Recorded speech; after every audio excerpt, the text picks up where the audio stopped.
Mes chers compatriotes,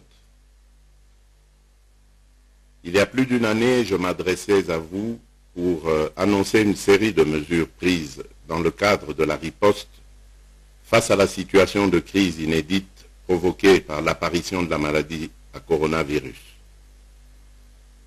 Bien que nous déplorons la perte de nombreux de nos compatriotes, force est de constater que de mars 2020 à ce jour, l'adhésion collective à ces mesures nous a permis d'une manière générale de contenir les 2 premières vagues de contamination. La propagation du virus a été en effet circonscrite et ralentie sur toute l'étendue de notre territoire, ce qui a, par ricochet, rendu possible la limitation de l'impact négatif de la pandémie sur notre tissu socio-économique. Mes chers compatriotes, malgré les sacrifices auxquels nous avons collectivement consenti dans la lutte contre la propagation du virus dans notre pays, il s'observe depuis quelques semaines une augmentation persistante du nombre de personnes infectées qui conduit nos experts à confirmer l'émergence d'une 3e vague. Cet accroissement rapide des cas de contamination qui se caractérise notamment par l'augmentation du nombre de personnes qui développent la maladie tout en étant hospitalisées, la saturation des lits d'hôpitaux dédiés aux patients Covid-19 et des décès que nous déplorons nous poussent à prendre des mesures fortes pour garantir la progression du virus.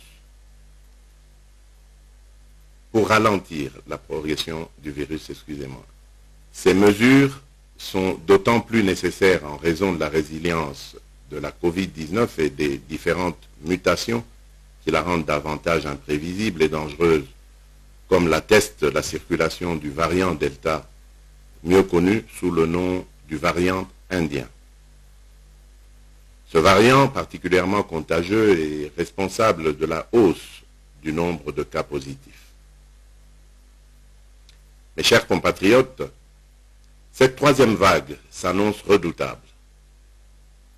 Nous nous devons donc de réagir avec rapidité, mais surtout avec méthode. Ainsi, après concertation avec le gouvernement, le secrétariat technique de la riposte et la task force présidentielle de lutte contre la Covid-19, j'ai décidé d'instaurer les mesures suivantes avec effet immédiat à observer à compter de ce jour et ce jusqu'à nouvel ordre. Le maintien et le renforcement du couvre-feu de 22 h à 4 h du matin. À cet égard, outre les points de contrôle actuels, des patrouilles de la police militaire seront instaurées. Tout contrevenant sera sévèrement puni.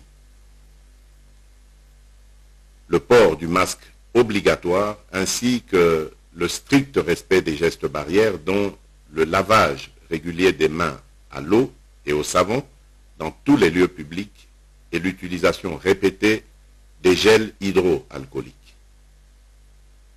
L'interdiction de tout rassemblement de plus de 20 personnes sur les lieux publics, l'entrée dans les marchés publics est subordonnée à la prise de température, au lavage des mains ainsi qu'au port du masque. L'interdiction de l'organisation des deuils et veillées mortuaires dans les salles et les domiciles. Les dépouilles mortelles seront conduites directement de la morgue au lieu d'inhumation avec un nombre d'accompagnateurs n'excédant pas 50 personnes. Les contrôles sanitaires aux postes frontières nationaux seront renforcés. L'obligation de présenter un test PCR négatif réalisé en déant les 72 heures reste d'application et toute entrée sur le territoire national demeure subordonnée à la réalisation d'un nouveau test PCR auquel nul ne pourra déroger. La fermeture des discothèques et des boîtes de nuit pendant une durée de 15 jours. Les restaurants resteront ouverts dans les conditions de strict respect des gestes barrières. La gestion efficiente du personnel et le recours, le cas échéant, au travail à distance. La prise en charge sanitaire par le gouvernement de tous les cas positifs sur l'ensemble du territoire. En ce qui concerne les établissements scolaires et universitaires, Ceux-ci demeureront ouverts à la seule condition de renforcement de l'observation des gestes barrières. Concernant les églises, celles-ci sont dorénavant astreintes à réduire le nombre de participants aux offices en fonction de la capacité d'accueil des lieux de culte et dans le respect strict des gestes barrières. D'un point de vue sanitaire, il sera désormais obligatoire de se faire tester régulièrement à l'aide des tests rapides devant tout associé ou non à de la fièvre pour toutes les personnes à risque ou les plus exposées, à savoir les personnels de santé, le corps enseignant, les agents et cadres des entreprises publiques et privées et ou toute autre personne exerçant une activité nécessitant de nombreux contacts. Les tests antigéniques rapides seront gratuits. Il sera effectué un approvisionnement sans délai et régulier des hôpitaux et ou centres de traitement Covid-19 en oxygène, médicaments et autres intrants de prise en charge de la Covid-19, particulièrement dans la ville-province de Kinshasa. Nous procéderons à une campagne de promotion et de sensibilisation de la recherche pour la pharmacopée nationale. Nous veillerons à l'amélioration de la couverture vaccinale en mettant un accent particulier sur une communication pédagogique justifiant la nécessité du recours à la vaccination.